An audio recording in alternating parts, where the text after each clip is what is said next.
December 22nd, 1989. The most feared dictator in Eastern Europe stands on a palace balcony, waving to what he believes are adoring crowds below. Within minutes, those same crowds will be screaming for his blood.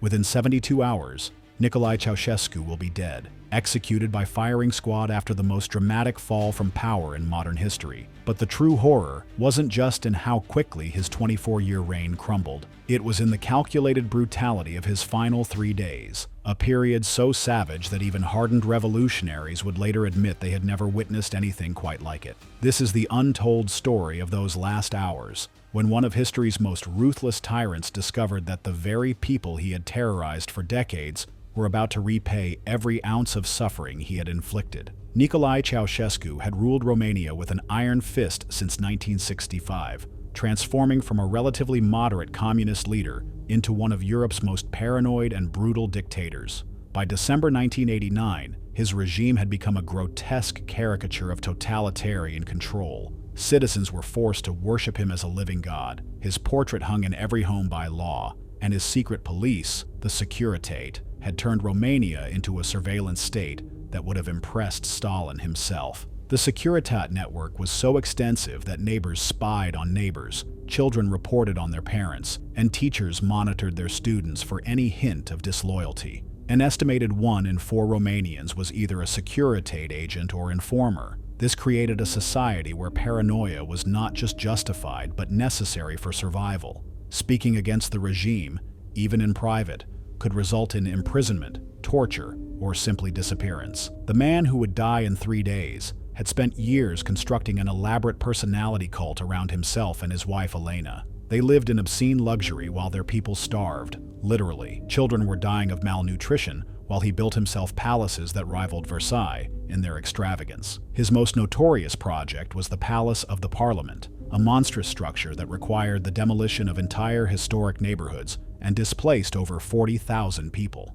While families huddled in freezing apartments, Ceaușescu imported marble from around the world and commissioned chandeliers weighing tons. The palace consumed more electricity in a single day than many Romanian towns used in a month. But perhaps most revealing of his twisted psychology was his obsession with demographic control. Ceaușescu had banned contraception and abortion, forcing women to bear children they couldn't feed in a country that couldn't support them. State-mandated gynecological exams ensured compliance with his breeding program. The result was tens of thousands of abandoned children living in horrific state orphanages that shocked the world when they were finally exposed. Yet on this cold December morning, as Ceaușescu prepared for what he thought would be another routine propaganda rally, he remained utterly convinced of his own invincibility. The man who had outlasted Khrushchev, who had defied both Moscow and Washington, who had crushed every hint of dissent for nearly a quarter century, simply could not fathom that his own people might finally turn against him. This delusion would prove fatal.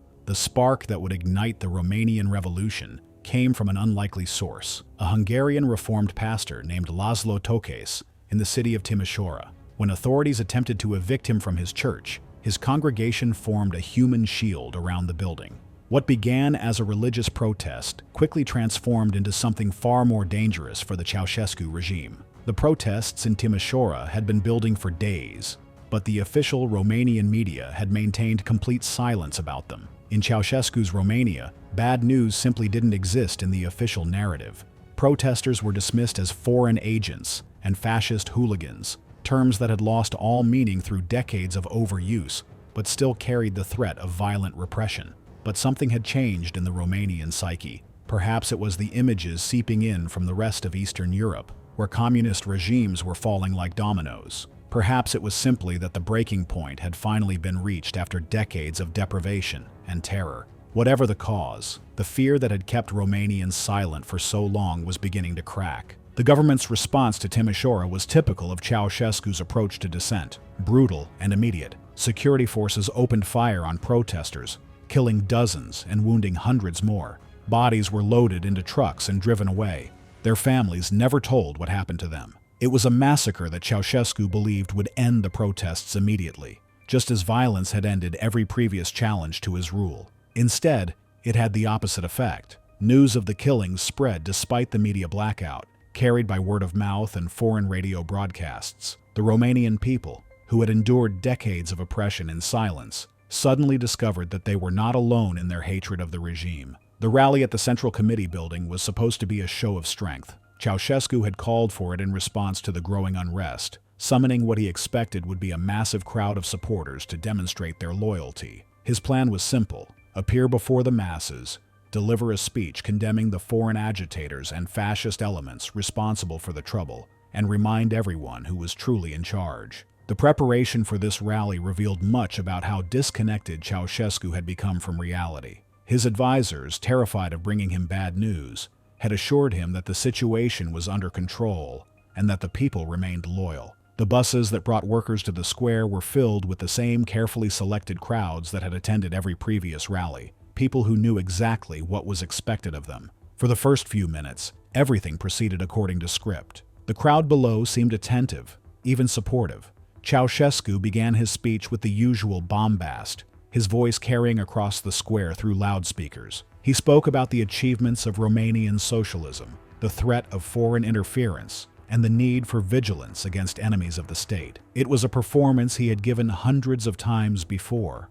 But then, something unprecedented happened. Something that would later be described as the exact moment when fear changed sides in Romania. Someone in the crowd shouted. The words were unclear, but the tone was unmistakable. It was not support, but anger. Then another voice joined in, and another. The carefully orchestrated crowd began to fracture as genuine emotion broke through decades of enforced silence. Within seconds, what had been polite applause transformed into something far more sinister. A low, growing roar of anger that seemed to emerge from the very depths of the crowd's collective soul. The sound was unlike anything that had been heard in Romania for decades, the voice of a people who had suddenly remembered that they outnumbered their oppressors. The change in Ceaușescu's face was instantaneous and devastating to witness. This was a man who had never, in 24 years of absolute power, experienced public defiance. The confusion that flickered across his features was almost pathetic, like watching a predator suddenly realize it had become prey.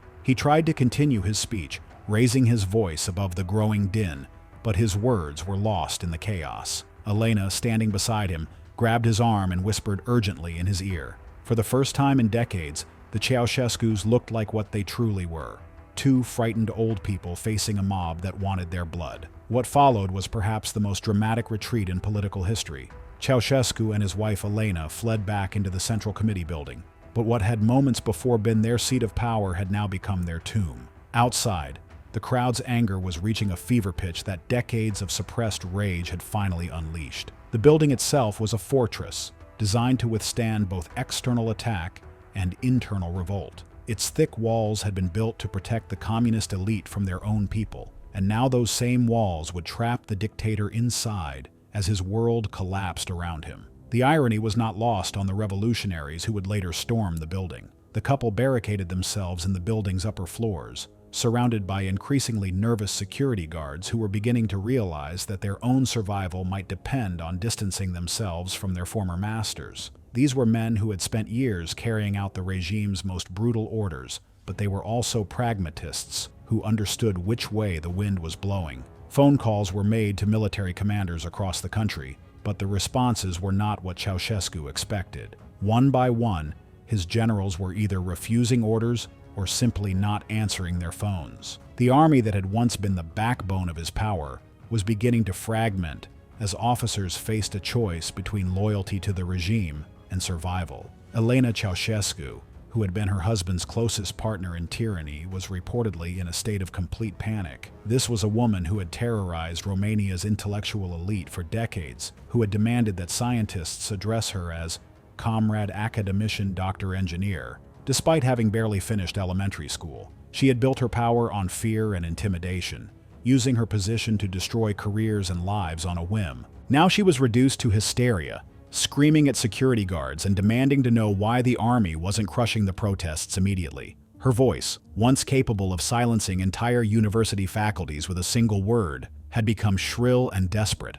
The transformation was complete, from feared dictator to terrified fugitive in a matter of hours. But the most chilling aspect of these hours wasn't the couple's fear. It was their complete inability to comprehend what was happening. Even as their world collapsed around them, They continued to speak as if they were still the absolute rulers of Romania, issuing orders that no one would obey and making threats that carried no weight. Reports from security personnel present during these hours describe a surreal scene where the Ceaușescus seemed to exist in a parallel reality. They demanded updates on military operations that weren't happening, asked about loyal demonstrations that didn't exist, and planned responses to a crisis they fundamentally misunderstood. As dawn broke on December 22nd, it became clear that the Central Committee building could no longer protect them. The crowds outside had swelled to tens of thousands, and their chants had become increasingly specific about what they wanted to do to the couple inside. Military units that should have been defending the palace were either retreating or joining the protesters. The building's communications were failing as technicians abandoned their posts or actively sabotaged equipment. The few remaining loyal officials were providing increasingly desperate updates about the situation across the country. Cities that had been completely under regime control just hours earlier were now reporting full-scale revolts. The decision was made to evacuate by helicopter from the building's roof. This escape would later be remembered as one of the most desperate and pathetic moments in the history of political collapse. The dictator who had once commanded absolute obedience was reduced to fleeing like a common criminal, clutching a briefcase reportedly filled with foreign currency and gold. The helicopter pilot, later interviewed, described the couple's behavior during the flight as alternating between rage and terror. Nicolae continued to demand that they be taken to various military installations where he believed loyal forces were waiting, bases that had either been abandoned or were under revolutionary control. Elena reportedly kept asking why the people were turning against them after everything they had done for the good of Romania. The disconnect between her perception and reality was so complete that she seemed genuinely unable to understand why providing food, heat, and basic human dignity to their people hadn't earned them eternal gratitude. The pilot also reported that the couple had brought several suitcases filled with what appeared to be valuables and foreign currency, the resources they had accumulated while their people starved. Even in their moment of greatest crisis, they were more concerned with preserving their wealth than understanding the revolution that was destroying them. But their aerial escape would be short-lived. Within hours, even the helicopter crew would abandon them, leaving the once mighty dictator and his wife stranded in a countryside that had become as hostile to them as the capital they had fled. The search for the Ceaușescus became a national obsession within hours of their escape. Revolutionary committees sprang up in every town and village, all with the same goal: to capture the fleeing dictators before they could escape the country or organize a counterattack. The couple's appearance was broadcast repeatedly on radio and television, along with descriptions of the vehicles they might be using. Roadblocks appeared on every major highway, manned by a mixture of army units, police who had switched sides, and ordinary citizens armed with whatever weapons they could find. What made the search particularly intense was the widespread fear that Ceaușescu might still have loyal forces somewhere in the country, Securitate units or foreign mercenaries who might attempt a rescue. Every hour that passed without their capture increased the anxiety of the provisional government and the revolutionary committees. The couple's capture, when it finally came, was almost anticlimactic after the drama of their escape. Found hiding in a small town outside Bucharest, they were discovered by local officials who could barely contain their excitement at apprehending the most wanted people in Romania.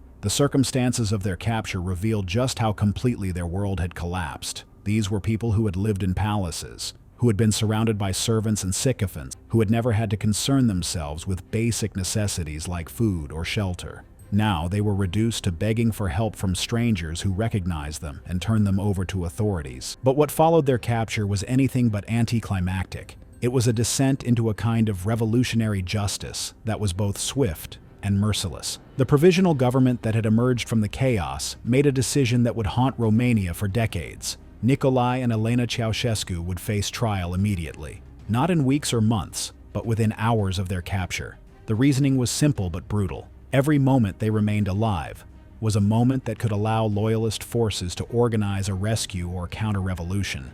This was not justice in any conventional sense. It was revenge dressed up in legal clothing, and everyone involved knew it. The judges had been selected not for their legal expertise but for their reliability in reaching the predetermined verdict. The charges had been written before the defendants were even in custody. The trial itself was a farce that lasted barely 2 hours. Held in a small room in a military compound, it featured judges who had already decided on the verdict before hearing a single word of testimony. The couple was charged with genocide, undermining state power, and destroying Romania's economy. Charges that, while arguably accurate, were presented without any pretense of due process. The prosecution's case was a litany of horrors that had accumulated over nearly 25 years of dictatorship, the systematic starvation of the population while exporting food for foreign currency, the demolition of historic neighborhoods to build monuments to the dictator's ego, the forced institutionalization of children whose parents couldn't feed them,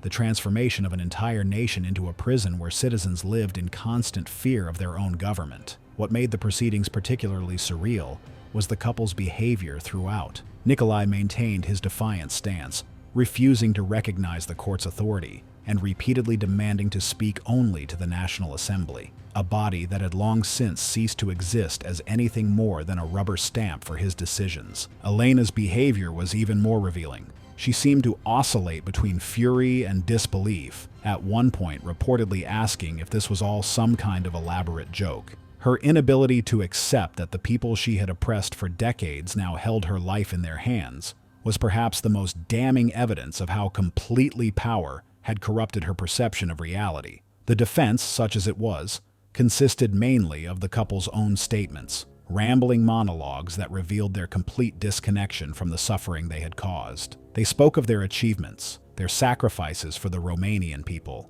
their role in defending the nation against foreign enemies that existed mainly in their imagination. As December 25th dawned, Christmas Day, the couple spent what would be their final hours in a small room under heavy guard. Reports from those present describe a scene of complete psychological collapse, particularly in Elena, who had gone from being one of the most feared women in Eastern Europe to a frightened old lady, begging guards for basic dignities. The room itself was a stark contrast to the opulent palaces they had called home for decades. Bare walls, a simple bed, basic furniture. It was probably better than what many of their subjects had lived in. But for people accustomed to luxury beyond imagination, it must have felt like a tomb. Nicolae, by contrast, seemed to have retreated into a kind of delusional state where he still believed this was all a temporary setback. He reportedly spent time writing what he believed would be his triumphant return speech, confident that loyal forces would soon rescue them and restore their power. The complete disconnect from reality was both tragic and terrifying to witness. The guards assigned to watch them later described the couple's final conversations as a mixture of recriminations and desperate planning for a future that would never come. Elena blamed Nicolae for various political decisions that had led to their downfall, while he seemed unable to accept that their quarter-century of absolute power had truly ended. They discussed escape plans that were completely unrealistic, foreign contacts who might help them that probably didn't exist, and military units that might still be loyal despite all evidence to the contrary. It was the conversation of two people